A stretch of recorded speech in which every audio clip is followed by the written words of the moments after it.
What is going on, Trash Talkers? We're back with another episode for you. In today's video, we're going to give you our biggest surprises from Wild Card Weekend. All that and much more coming your way right now!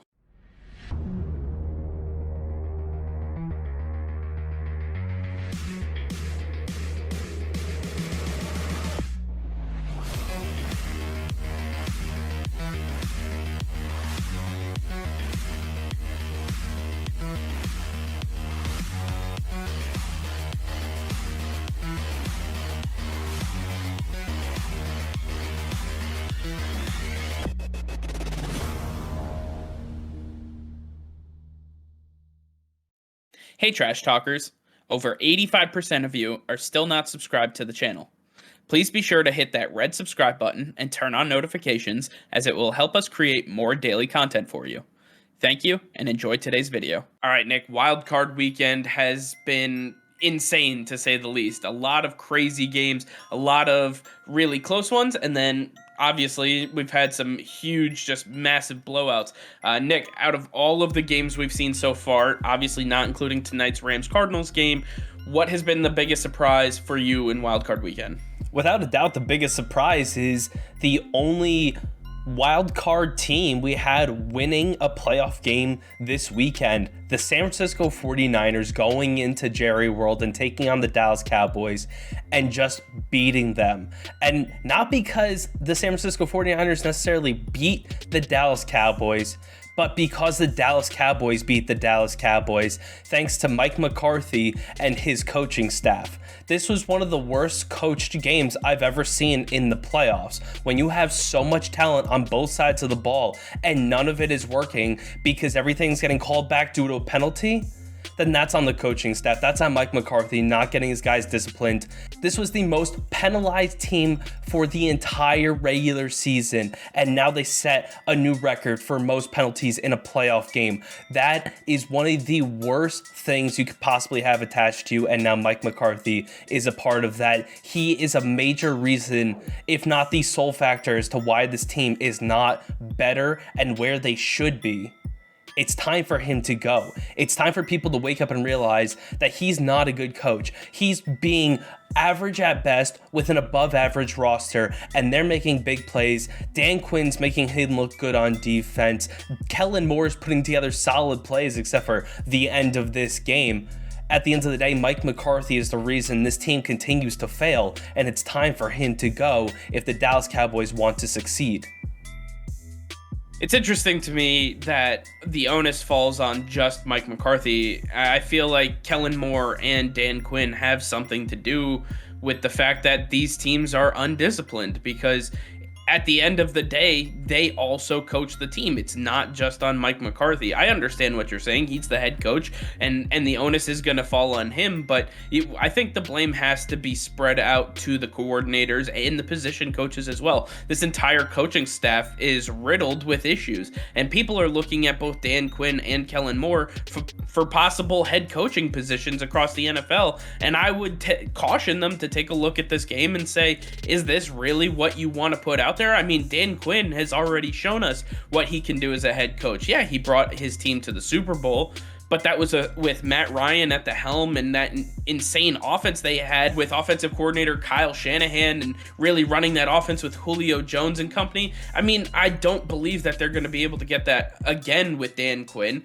And Kellen Moore, I mean, you're talking about a career backup quarterback who now turned offensive coordinator, and I didn't really love the plays that I saw from the Dallas Cowboys. I mean, just looking at the final play of the game, a 15, 20-yard run where Dak Prescott runs up the field. They have no timeouts, right up the middle, and you can't get another snap off. And any Cowboys fan who thinks that the refs screwed them over on that one simply doesn't know football, because the ref has to place the ball. And that ref sprinted up to the line of scrimmage, not only placed the ball, but then took a different position to try to get out of the way. I mean, he did everything in his power. So I think that it comes back to Kellen Moore choosing to run Dak Prescott right up the middle. I think this is a big issue for the Dallas Cowboys. I think this whole coaching staff needs to be relooked at and say maybe they are not the answer for the Cowboys moving forward.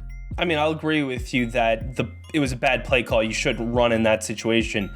but it's also on Mike McCarthy to teach his guys the rule book, and they should know in that situation what needs to happen, that the ref needs to come in and place that ball. Mike McCarthy needs to teach his guys that doesn't fall on Kellen Moore.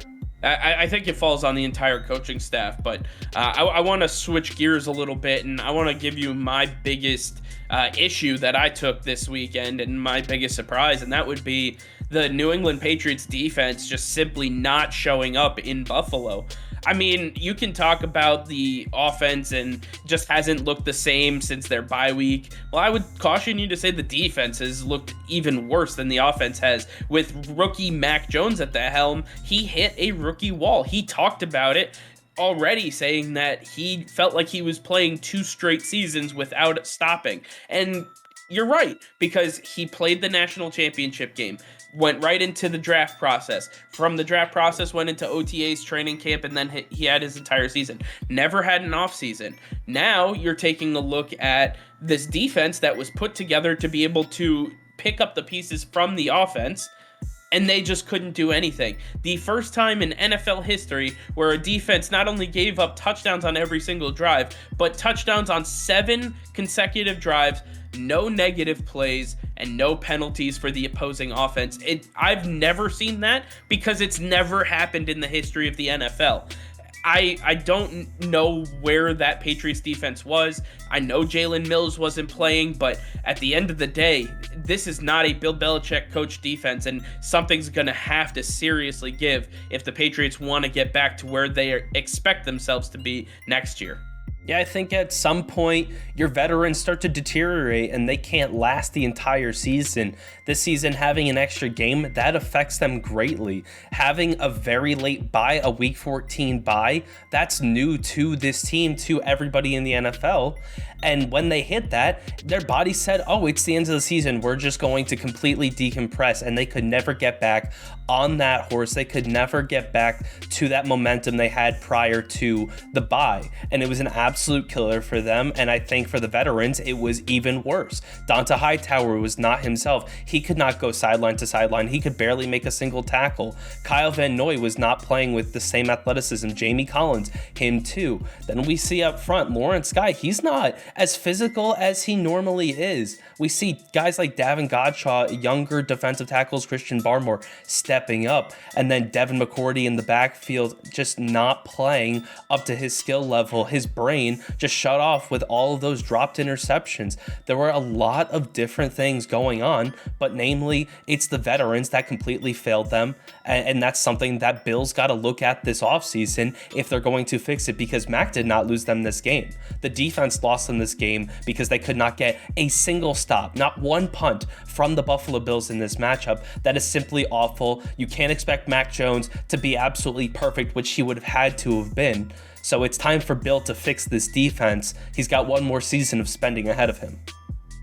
Yeah, no, I agree 100%. I think there's a lot that needs to happen for the New England Patriots moving forward, and they have the draft and free agency to figure it out, and maybe they'll have an influx of cash as some of these veterans may choose to retire. Maybe they work out a deal where, you know, they have a restructured contract and they can open up some cap space, but nonetheless, I think that there's a lot of restructuring going on in New England, and you're going to see this team get younger and younger over the next couple of seasons.